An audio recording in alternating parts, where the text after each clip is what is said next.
And the fact that we're allowed to pursue happiness should inherently make us happy. A while ago, Carrie Underwood did something controversial on her social media, and as a result, she faced a lot of backlash. But there was one person who came to her defense, John Rich.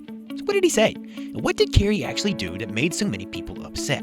It all started back in August 2021, which feels like a long time ago, but it's not exactly ancient history. Carrie made one small decision that would send huge shockwaves through the world of country. She got some heated backlash from Twitter users after her followers noticed something a little weird about her account.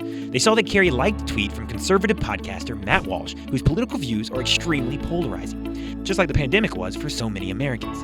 Matt shared a short video clip on Twitter of a speech he gave at the Nashville School Board on August 10th. According to the tweet, Matt was there to speak out against what he perceived to be the cruel and indefensible mask mandate that was in effect for children at the time. But Matt didn't stop there.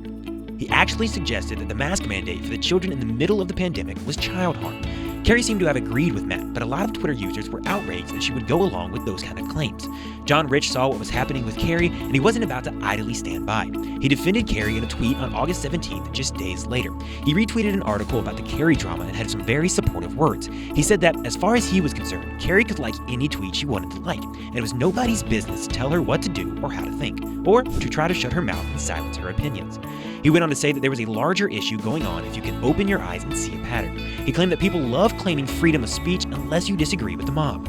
Essentially, he implied that Carrie's constitutional rights were being infringed because people were upset she liked Matt Walsh's tweet. Which is also odd, because Carrie didn't say anything on the topic, she just interacted with the post on social media. But her fans, as well as strangers on the internet, took that interaction as a form of endorsing Matt's controversial statement. John ended his tweet with the hashtag #CarrieTakeTheWheel. And he wasn't the only star coming to Carrie's defense. After all, if one person can't express himself, who's to say the mob won't come after the rest of country music? Craig Morgan also took to social media to support Carrie's right to say whatever she wants. Craig recapped the situation, explaining that all that happened was that Carrie liked a tweet that some other people didn't like.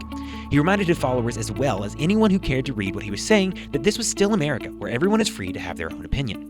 He added that whether you like it or not, Carrie is among the kindest people he's ever known in the business of country music. Craig said that Carrie has a heart for everyone, and regardless of any social media posts or comments, that's the only thing that really matters. And Carrie's big heart is what we all should like. Craig's post brought additional stars out of the woodwork. Luke Combs and Riley Green both went on their Instagram accounts and liked Craig's post. This created a sudden tidal wave of people liking posts to show support the same way Carrie did. She found out just how many friends she had, even if not all of them agreed with the post she liked in the first place. They were defending her right to free speech. Matt Walsh, who never shies away from attention, good or bad, also responded to the unexpected backlash that had mounted against Carrie overnight, all thanks to him. Matt claimed that Carrie liked his video and as a direct result had a mob with pitchforks chasing after her. He mocked the herd mentality, saying that Carrie should have known better than to like something he did. Because as far as Matt is concerned, anything with his name on it is just bait for liberals to be furious. Matt joked that liking one of his posts is obviously an unforgivable sin. At the time Matt weighed in, she hadn't unliked his post, and it didn't seem like she ever had any intention of unliking it. She was interacting with that post because it reflected how she felt, both as an American and a mother trying to navigate the pandemic with 2 children. And it wasn't like Carrie herself was staunchly anti-mask the way some people were throughout the pandemic. She had previously shared photos of herself on social media channels where she was wearing a mask on multiple occasions, including one of her arriving at her watch party for her My Gift, a Christmas special from Carrie Underwood special on HBO Max in December 2020. She was also seen wearing a mask while purchasing a copy of her album My Gift at Target in September 2020. The backlash against Carrie came at a time when COVID was causing major problems for country fans. Garth Brooks had just canceled 5 upcoming shows at enormous stadiums due to concerns around COVID. Garth told his fans that in July he thought the pandemic was soon going to be a distant memory, but there was a dangerous new wave in the back half of 2021 that made him rethink that. Garth said that they were all still in the fight together and needed to do our part, and his part was going to be not putting on shows that could be super spreader events. Garth wasn't happy about it, but it was what he felt was right in his heart, the same way Carrie felt about liking that post. It's understandable that, at the time, country fans were feeling like COVID kept taking things away from them, whether it was shows or just the feeling of getting back to normal. But artists couldn't even get on the same page about where we were with the pandemic and how to react safely and appropriately to news that was uncertain at best.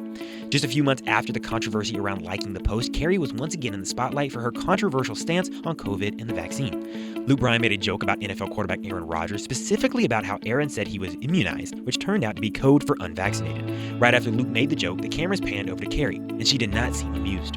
Aaron had breached NFL protocol to remain unvaccinated in secret, but was outed when he contracted the virus. And Carrie's husband, Mike Fisher, came to Aaron's defense. Carrie didn't open her mouth to talk about it, but she liked her husband's post. I guess she didn't learn anything from the first go-round and felt like she had to weigh in. even though she knew people weren't going to be happy. And when Luke made that joke and the cameras turned to her, she didn't seem too happy either. The pandemic was a scary and confusing time for America and the world, and everyone had strong opinions about how to handle it. Carrie put herself in the middle of all that anger and hostility just by liking some posts. But at least now she knows who her real friends are in country music, and it's not like she can actually blame people for being mad at her either. If she's free to like a tweet, then other people are free to not like that. Plus, like I said, the pandemic was a scary time, so it makes sense that a lot of people took issue with the tweet that she liked.